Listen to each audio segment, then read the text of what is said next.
Good morning and happy Sunday. I hope you're having nice roast pork and roast potatoes today. I'm not sure what I'm having yet. Whether about a Chinese takeaway or Indian, I'm not too sure. Or I might cook myself a lamb joint and some lovely roast spuds with some lovely vegetables.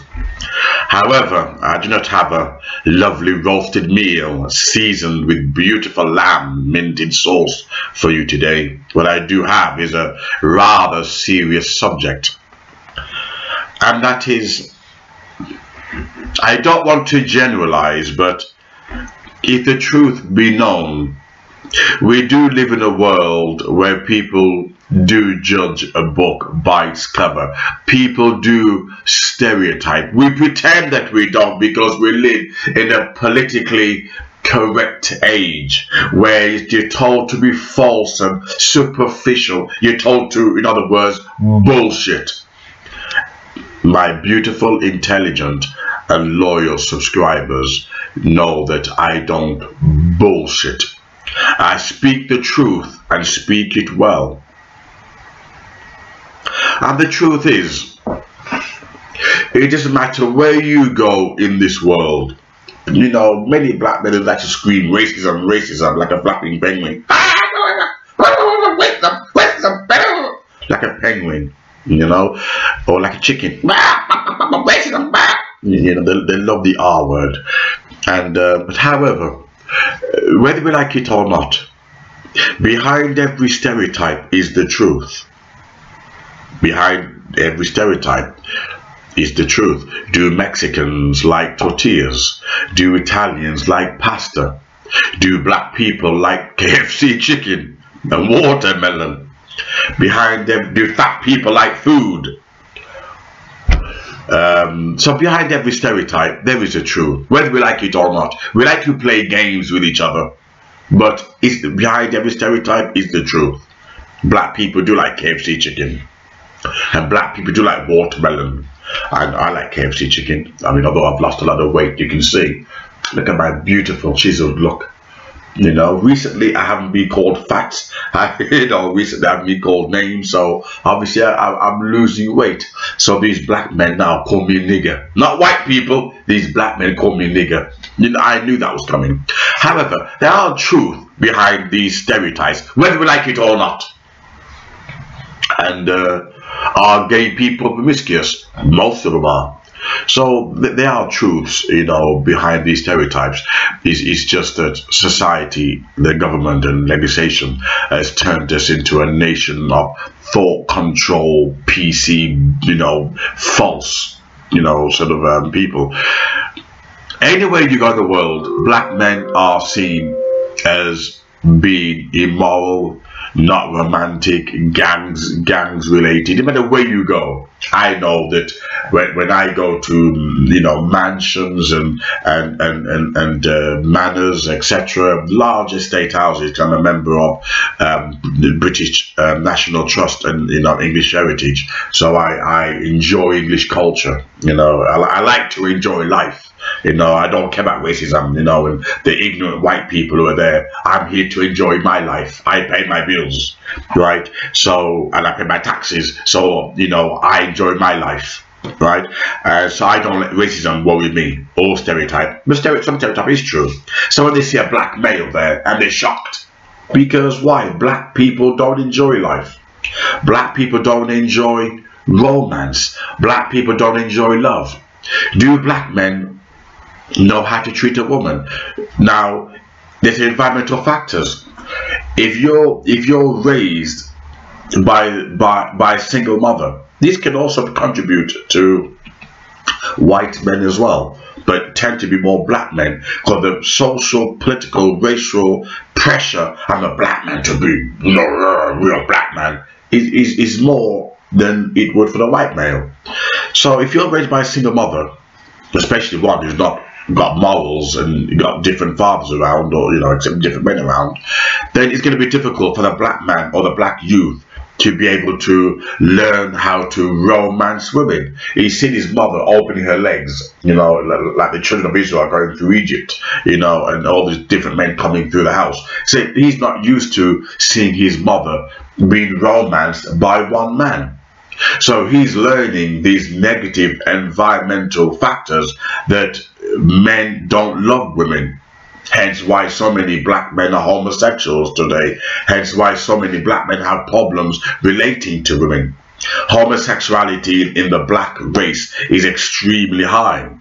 Extremely high. It's not because of genetics, as scientists want you to believe, but they are environmental and racial and economic factors that has contributed to the increase in homosexuality and Hollywood in the black community. I was writing a thesis titled "The Dark Pits of Human Sexual and Racial Psychology" years ago, and I took it to a Dr. Watson at the Wolverhampton University, you know, to which he replied, what I was doing was so complex, and this is a doctor of biology and psychology, and so complex and so deep that someone like Desmond Morris would have to look at my works. That's how complex my work was. I was looking at human sexual behavior. I was trying to understand the psychology, and this is years back, imagine now, the psychology as to why so many black men were becoming homosexuals, you know, and I was putting down to environmental factors, economics, blah, blah, blah. Okay, so well, sidetrack. So with those contributing factors, and being raised by a single mother, you know, especially if it's a good single mother, there's no problem. But I'm afraid if it's a single mother of character disrepute, you know, and one who has no real morals, then how the hell can he learn how to treat a woman, how to romance a woman? Secondly, black people do not really romance each other. Black people don't know how to romance each other. It is not our culture. If you look at, you got Hollywood, Nollywood, and Bollywood. Nollywood is the Nigerian equivalent. And yet in Nollywood, all you have in the theme is a pastor who's having an affair and false exorcism. They don't really have a romantic, you know, sort of storyline that empowers black people. Bollywood, the Indian Bollywood is romantic songs and blah, you know, you really, you know, blah, what's that, you know, papier, you know, you got the Indian romantic songs, right? But black people, they don't have a romantic love. We have gangster love. Our movies is all about baby mothers. So that's the reason why the black men don't know how to, I'm not saying all black men, but most black men, which is why wherever you go somewhere, you get stereotyped. People think you don't know how to treat a woman. They're looking at the media, they're looking at how we behave, they're looking at our attitude. One black guy wrote to me this morning, left me a comment, a reasonable comment, and says that, oh, not all black people. Not all black people? Look, if it wasn't the majority, then black men like me would be able to enjoy mansions and manors without being stared at. So therefore, either white people are racist by nature, or black people have given them reasons to stare whenever they see a positive black man. Either white people are racist by nature and they can't help it, or black people are giving them just cause that when they see a handsome, tall, musculous, you know, black man like me enjoy nature and enjoy life. And if I'm on a date, enjoy my female company, treating her well, buying her fine wine and dining her. And they find it shocking. A black man shouldn't live like that. So either white people are still back in colonial Africa, expecting me to eat human beings who have not died before, or black people are behaving like savages. You choose. Our environmental factors does not give us justice on how we treat our women, or how our women have, if you like, maybe they don't demand to be treated with respect. If you look at black culture, there's no romance, no love. You can't enjoy beautiful flowers. You're strange. You're strange. If I'm, you know, sort of walking, you know, through a black neighborhood, which I hardly don't do, right? But I'm walking through a black neighborhood, and I happen to walk past a park or something, I see a beautiful flower, lovely flower. They see me as strange. A black man shouldn't have a soul. These are just black men. Black women too. Black women too. I'm not going to hide. Black women too look at you strange for being sensitive. I'm strong at the same time, but I have a sensitive side to me. That's what defines a man. But all no, in the black community, you got to be a beast. You got to be a savage.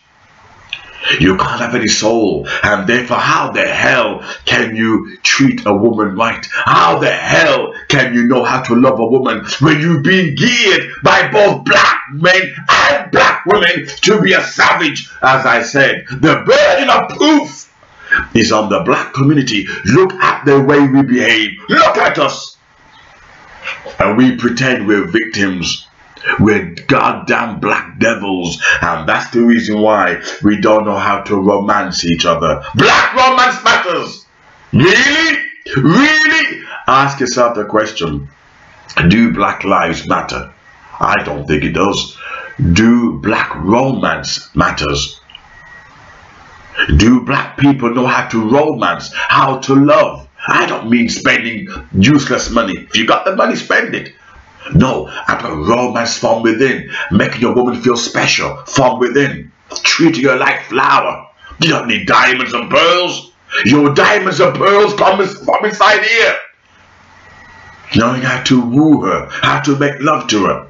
Yeah, there's two kinds of love making. There's hardcore and there's love making. A bit of both is good. Do you know how to make love to your woman, make her feel special, put beautiful petals on her bed and nice little candles? We don't do things like that. You know why? Have you ever seen King Henry VIII when he grabbed that big pork? grab that big pork. And he's like a savage. You ever seen King Henry VIII? You must watch the movie King Henry VIII when he grabbed that big pig. Yeah? That's the way black people romance each other. We grab that pig and we have no delicacy. Does black life matter? Does black romance really matters?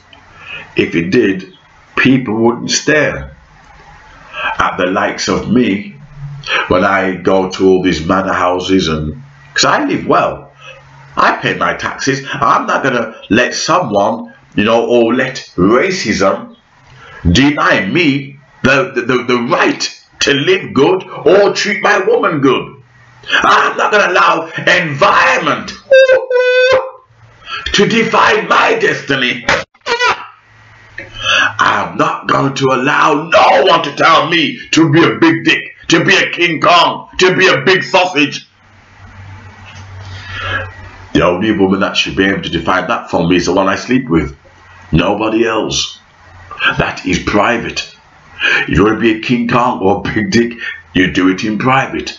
You don't be a big dick for the world to see. You as a savage. You be a savage in the bedroom and a prince when you go out. Be a savage in the bedroom and you be a prince and a gentleman when you go out. Women don't find you irresistible. When you go out, you put on the social persona. Never let the people see the real you. You must know how to behave in good circles. Every one of us, we're all beasts in the bedroom. But we black people, we take our beast in public life. You know, we should be a beast in the bedroom, and a gentleman as well, but always a gentleman and a prince when you go out in public. When I go out in public, people see the serious exterior me. They don't see the bedroom me. And that's where we as a black race are going wrong. We take our big dicks and our big vaginas on the streets for the world to see us as savages. Do black romance really matter? Does it?